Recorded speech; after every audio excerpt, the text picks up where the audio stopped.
Boa noite a todos, com o coração muito alegre, aberto, receptivo para receber os estudos de hoje.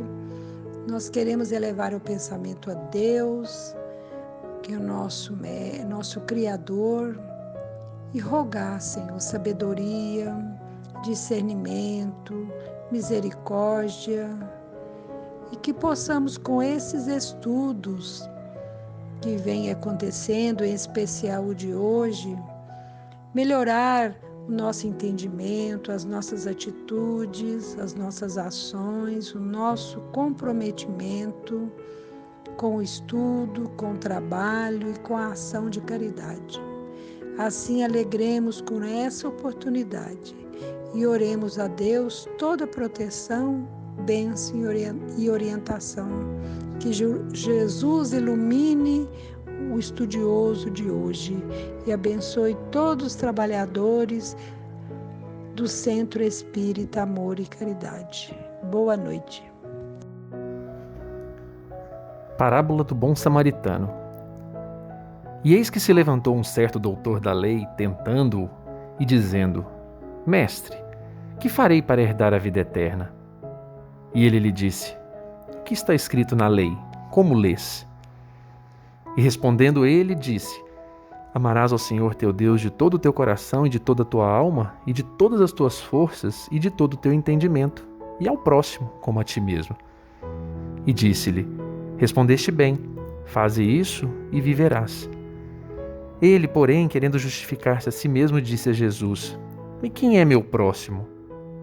E respondendo Jesus, disse: Descia um homem de Jerusalém para Jericó e caiu nas mãos dos salteadores, os quais o despojaram e, espancando-o, se retiraram, deixando-o meio morto. E ocasionalmente descia pelo mesmo caminho sacerdote, e vendo-o, passou de largo. E de igual modo também um levita, chegando àquele lugar e vendo-o, passou de largo.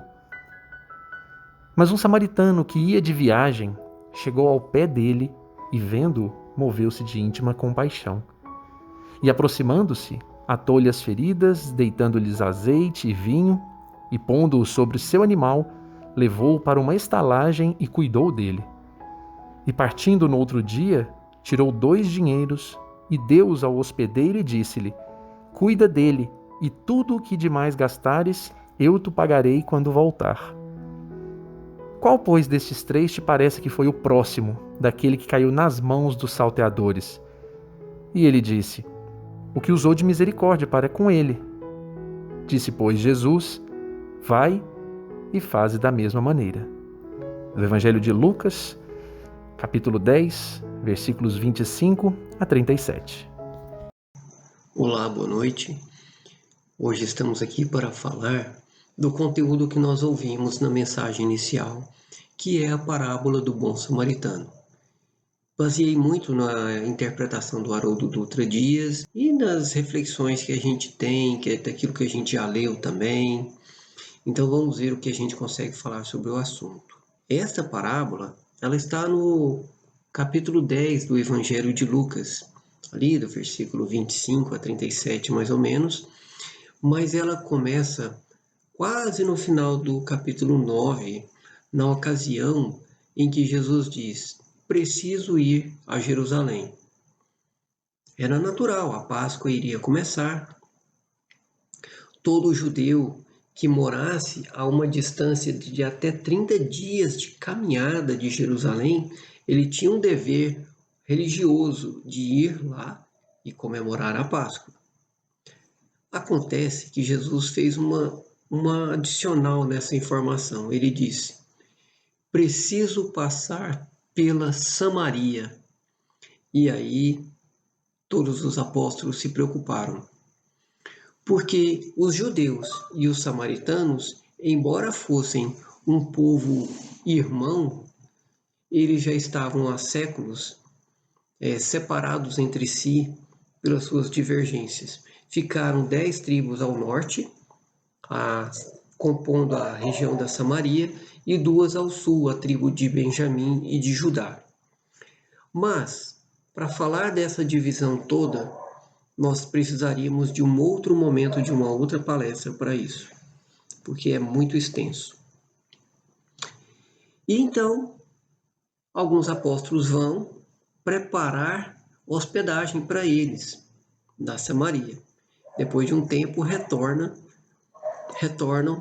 e João diz a Jesus: Senhor, fomos lá e ninguém nos deu hospedagem.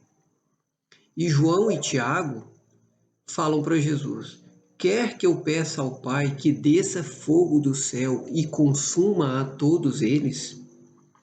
E Jesus diz: o Filho do Homem não veio para destruir vidas, mas para salvar. João e Tiago devem ter ficado muito constrangidos com isso. Ainda mais João e Tiago, eles eram tão próximos de Jesus, compreendiam tão bem aquilo que ele falava, isso deve ter ficado guardado dentro deles. A questão de descer fogo do céu e consumir as pessoas era algo já narrado em vários trechos do Antigo Testamento, desde o Gênesis, quando Sodoma e Gomorra foram destruídos pelo fogo que desceu do céu do Senhor. O profeta Elias fez descer fogo do céu e consumiu um grupo de 50 homens, e depois fez isso de novo com outro grupo. E isso acontece repetidas vezes em diversos casos. Mas a questão do fogo do céu, que é um símbolo da presença de Deus, da sua força, da sua autoridade, que acontece em outros trechos também depois, nós precisaríamos, para dar um entendimento bom sobre isso, também de um outro momento, de uma outra palestra, e quem sabe depois a gente faz um texto, uma coisa sobre isso. Mas é preciso contar o que aconteceu aqui para a gente ir se situando, porque todas as parábolas de Jesus são contadas, elas acontecem dentro de um contexto. E esse contexto vai chegar. Porque quando eles chegam a Jerusalém, algumas coisas acontecem. Então, Samaria, eles passaram pela Samaria, os samaritanos acreditavam que Deus deveria ser adorado no monte Gerazim ou Gerazim, e os judeus acreditavam que Deus deveria ser adorado no monte Sião, onde tinha Jerusalém, o templo construído por Salomão, e era um templo que acreditava-se que Deus habitava lugares, e lugares altos. Então, quanto mais alto, mais próximo de Deus. Quando eles queimavam uma oferenda, a fumaça subia aos céus. Então tem toda uma simbologia, uma representação. Então estavam lá eles, recém-chegados a Jerusalém, deviam estar cansados, e um doutor da lei, mais um doutor da lei, que tenta pegar Jesus em alguma palavra, alguma coisa, alguma ideia que ele diz, para tentar condená-lo ou matá-lo, prendê-lo ou matá-lo. E lança a Jesus uma pergunta: Mestre, o que devo fazer? Qual o maior mandamento da lei? Isso equivale a perguntar: o que devo fazer para herdar a vida eterna? Ou seja, o que é que eu devo fazer? Qual o maior mandamento que, se eu seguir, meu lugar no céu está garantido? Então Jesus, percebendo a intenção e a oportunidade de ensinar a muitos, pergunta para ele: o que está escrito na lei? Como você lê? Ou seja, vamos restringir, vamos ser objetivo. Vamos nos ater ao texto. E ele responde o que está em Deuteronômio, capítulo 6, versículo 5, e em Levítico, capítulo 19, versículo 18. Amarás o Senhor teu Deus de todo o teu coração, de toda a tua alma, com todas as tuas forças, e ao próximo como a si mesmo. Esse é um texto antigo, cerca de 1000 anos antes de Jesus, escrito por Moisés e anotado lá no Pentateuco bíblico. O Pentateuco são os 5 primeiros livros, compostos por Gênesis, Êxodo, Levítico, Números e Deuteronômios. Então tem todas as regras que o povo deveria seguir. E regras eram muitas. Ali tinha 614 mandamentos. Se você seguisse todos, você era um bom seguidor dos mandamentos de Moisés. E já nesse tempo, um doutor da lei chamado Gamaliel, avô de Gamaliel, outro doutor da lei, e alguns outros sábios começaram a interpretar os textos e falar: olha, não precisa seguir os 614 mandamentos. Basta os 10 mandamentos que Deus escreveu e entregou para Moisés. Esses 10 sendo seguidos, já está com um caminho garantido para o céu. E resumiam ainda mais: se você seguir 2 mandamentos, está tudo obedecido. E foi o que o doutor da lei falou: amarás a Deus sobre todas as coisas e ao próximo como a si mesmo.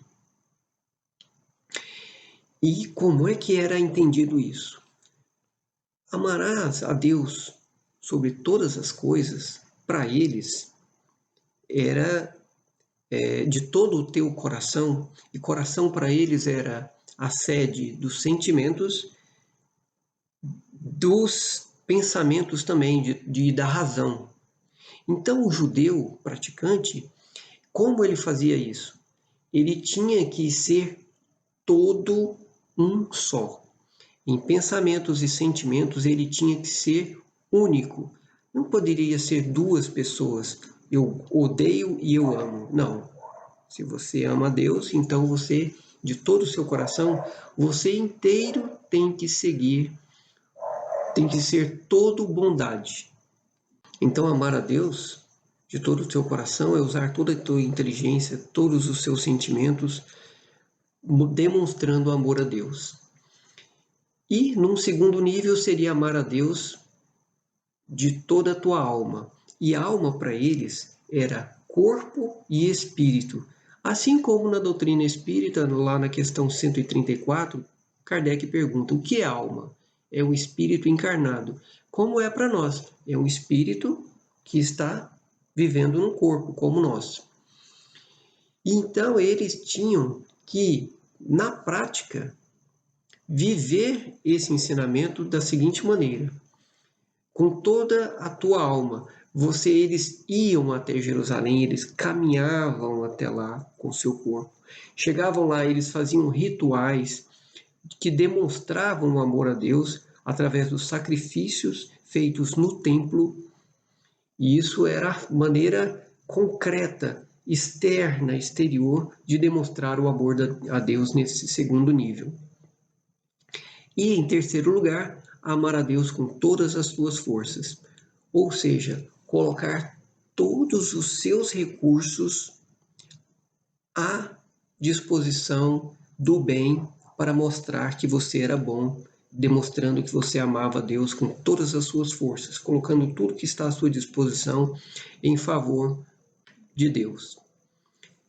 E aí vem uma questão seguinte: e ao próximo como a si mesmo. Porque o próximo para eles tinha 2 interpretações. O próximo para mim é o povo judeu, é o do meu povo, era um amor exclusivo. E o Hillel, com Gamaliel e outros doutores da lei, defendiam uma corrente que era minoria, porque Abraão recebeu peregrinos em sua tenda, no seu meio, e chamou eles de irmãos. E outros também eram tratados como irmãos. Mas essa interpretação de quem não é judeu ser irmão também era uma minoria. E Jesus então disse para ele, quando ele respondeu que seria amar a Deus sobre todas as coisas e ao próximo como a si mesmo, Jesus disse: você respondeu bem, faça isso e viverás.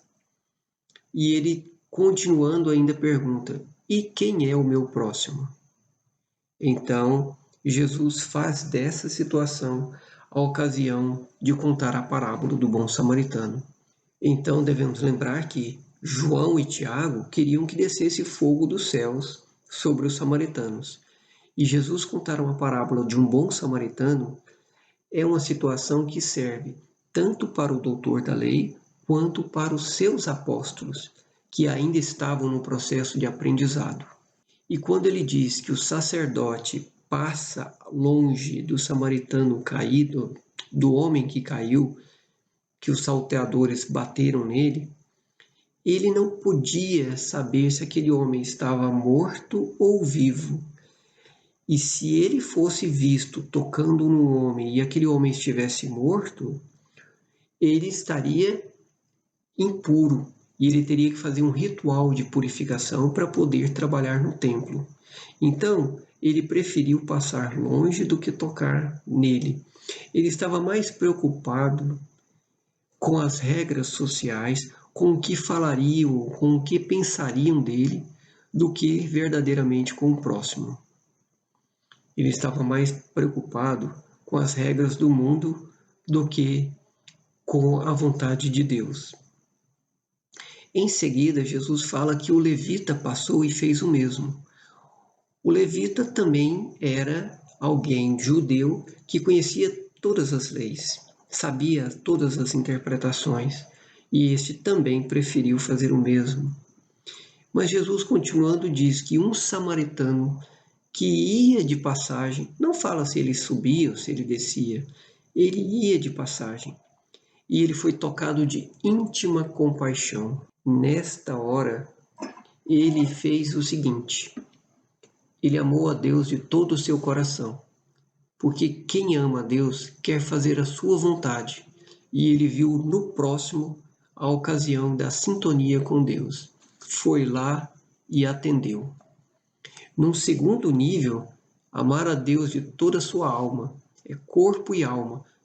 Ele foi lá, ele colocou azeite, vinho como antisséptico natural, azeite como analgésico natural. Ele fez, no segundo nível, coisas concretas que demonstraram o amor ao próximo. Ele amou a Deus no segundo nível, através do próximo que estava caído. E num terceiro nível, amar a Deus com todas as suas forças, ele colocou à disposição do próximo todos os seus recursos. Ele deve ter colocado o homem na montaria, porque o animal que o transportava provavelmente não suportaria o peso de 2 pessoas mais as bagagens.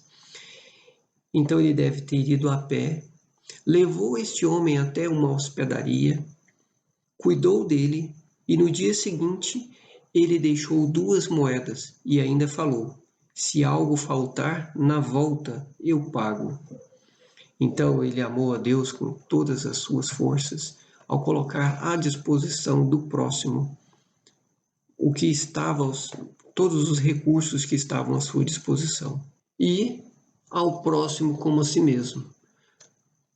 É aquela pergunta: e se fosse você a pessoa caída? Você gostaria de ser ajudado desta maneira? Porque o próximo não é alguém, é aquilo que você se torna para alguém. Porque nós podemos não ser o próximo nem das pessoas de dentro da nossa casa, nem para os nossos familiares. Então ele se tornou o próximo do homem caído. E Jesus pergunta para o doutor da lei: quem se tornou o próximo do homem que caiu? E ele não diz que era o samaritano, mas aquele que teve misericórdia para com ele. Ou seja, ele entendeu a lição. Essa lição também tem interpretação em O Evangelho segundo o Espiritismo, no capítulo 15, ou 15º. Denise Lino também faz uma palestra interpretando esta parábola e ela lembra que Lucas, que não foi apóstolo de Jesus, mas alguém que conheceu as histórias de Jesus depois e anotou tudo e escreveu o Evangelho de Lucas, ele, como médico que era, deve ter ficado impressionado com essa história, né? Com a terapêutica, como ele cuidou do próximo ali. Ele não era médico, aquele homem, mas ele fez os primeiros socorros e colocou ele aos cuidados de outro. E para Denise Lino, quando o doutor da lei pergunta: e quem é o meu próximo? Ela já vê como um homem que expressa suas dificuldades, conhecendo as leis, mas não sabendo dar a interpretação que ela merece, que ela pede. A atitude do samaritano fez ele interromper a sua viagem num momento. Ele teve que parar, levar a uma hospedaria. Ele fez um desvio no seu caminho, mostrando que nós devemos sermos inflexíveis em nossos objetivos, mas flexíveis na maneira de alcançar esses objetivos. Ele fez um ajuste na sua caminhada. Ser samaritano é manter-se em sintonia constante com Deus. E o samaritano, como falado, ele não era médico, mas ele fez o que podia e deu encaminhamento ao caso. Então fica a pergunta: não seria Jesus o samaritano de Deus, que veio de lugares celestiais para a terra, nos viu como necessitados, cuidou de nós, ele curou pessoas, ele ensinou como viver, ele cuidou de nossas feridas enquanto esteve em nosso meio. Quantas pessoas foram curadas por ele? E nos deixou aos cuidados de outros. Ele deixou os 12 apóstolos, simbolicamente eram 70 discípulos, houve os primeiros cristãos e disse: se algo faltar, na volta eu pago. Então ele prometeu um consolador prometido. Não seria a doutrina espírita? São possíveis interpretações sobre essa parábola. E na interpretação de um amigo, Humberto, ele falou: um homem descia de Jerusalém para Jericó. Jesus não escolhia ao léu, aleatoriamente, nomes, lugares, nada. Ele não falava, saía do Egito e ia para Betânia. Não. Descia de Jerusalém para Jericó.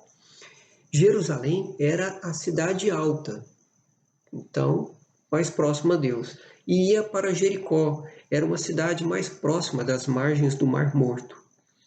E quem desce, a Jericó, ela cuida dos interesses da terra. Era uma cidade de rotas comerciais, que tratava dos interesses do mundo. Então, aquele que descia por esse caminho, simbolicamente, estava se afastando de Deus e se aproximando dos interesses do mundo. E quem está nesse caminho fica à mercê dos salteadores, dos perigos que o mundo traz, e você pode cair. E o sacerdote e o levita que desciam pelo mesmo caminho também estavam vivendo as mesmas fraquezas. E quem está nessa queda moral, muitas vezes não está em condições de estender a mão para o outro e fazer algo por ele. Mas o samaritano que seguia o seu caminho, estava em rota de viagem, em sintonia com Deus, este sim tinha condições, independente da religião que tivesse, de fazer algo pelo próximo. Porque mais importante que uma religião que a pessoa venha a ter é a transformação que essa religião pode trazer de positivo na vida da pessoa. E aí ele está em condições de sintonia divina para fazer o bem onde estiver, por onde passar. O que entendi dessa parábola até agora é isso que compartilhei com vocês. Tem muitas outras parábolas de Jesus muito ricas, muito bonitas, cheias de interpretações que, quanto mais a gente lê, mais a gente percebe algo novo e revelador para aplicar na nossa vida. Em outros momentos, a gente fala mais sobre elas, que são muito ricas. Obrigado, fiquem com Deus, até a próxima. O Santo de Assis, pelo Espírito Augusto de Lima, psicografia de Francisco Cândido Xavier. No suave mistério dos espaços, Santa Maria dos Anjos ainda existe, com a mesma luz divina dos seus traços, glorificando as dores da alma triste, repartindo a virtude, a graça e os dons que a palavra divina do Cordeiro prometeu aos pacíficos e aos bons do mundo inteiro. Uma nova porciúncula dourada, pelos astros de mística alvorada, aí se rejubila, sob a paz de Jesus terna e tranquila, derramando no além ignorado os sonhos de virtude e perfeição, daquela mesma umbria do passado, cheia de encantamento e de oração. A luz dos sóis da etérea natureza, numa doce e ideal Eucaristia, o esposo da pobreza, no seu manto de amor e de alegria, ainda abre os braços para os pecadores. Irmão Sol, irmãos anjos, irmãs flores, não nos cansemos de glorificar a caridade imensa do Senhor, sua sabedoria e o seu amor, procurando salvar os nossos irmãos, homens mergulhados entre as noites sombrias dos pecados. E a voz suave e dúlcida do santo, a terra escura e triste, se povoa de anjos de amor que enxugam todo o pranto e que levam consigo todo o consolo amigo da esperança no céu singela e boa. Das paragens etéreas da sua ideal igreja, São Francisco de Assis abraça e beija o homem que sofre todas as misérias, amparando-lhe a alma combalida nos desertos de lágrimas da vida, e o conduz ao regaço divino de Jesus. Santo de Assis, divino povorelo, nas amarguras do meu pesadelo, de vaidade do mundo que devasta todo o bem, vi tua luz singela e casta, beijando as minhas lepras asquerosas. Uma chuva de lírios e de rosas lavou-me o coração de pecador e guardei para sempre o teu amor. Santo de Assis, irmão da caridade, que me curaste as lepras e a cegueira, depois da morte, à luz da imensidade, quero ainda abençoar-te a vida inteira.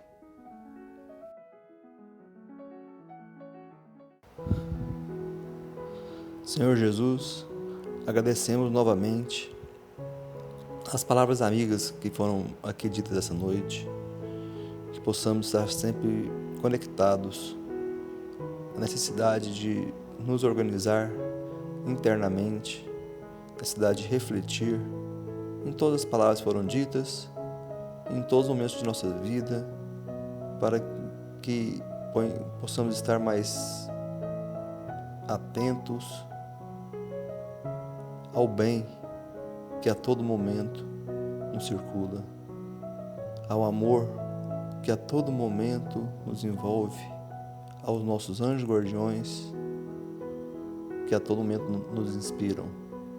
Que a luz do bem, os fluidos do bem, possam nos atingir de forma renovadora, que possamos para isso estar conectados com Deus, com nossos anjos guardiões, conectados com as emoções mais nobres, deixando de lado nosso orgulho, nossa vaidade, nossa prepotência, que possamos, Senhor, buscar a todo momento a humildade e a simplicidade que Cristo tanto nos ensinou, a tolerância, a benevolência, o empenho no trabalho de nós mesmos, de nosso íntimo e de nosso próximo. Obrigado por tudo, por nossa vida, por cada manhã, por cada noite de descanso, por cada oportunidade que temos, que saibamos aproveitar todas as oportunidades em todos os momentos de nossas vidas, que entendamos que todas as circunstâncias que acontecem em nossa vida são para o nosso bem, são para colocar mais uma nota nessa harmonia de amor que é o mundo, que é o universo. Obrigado por tudo, Senhor. Que estejamos em paz. Que assim seja.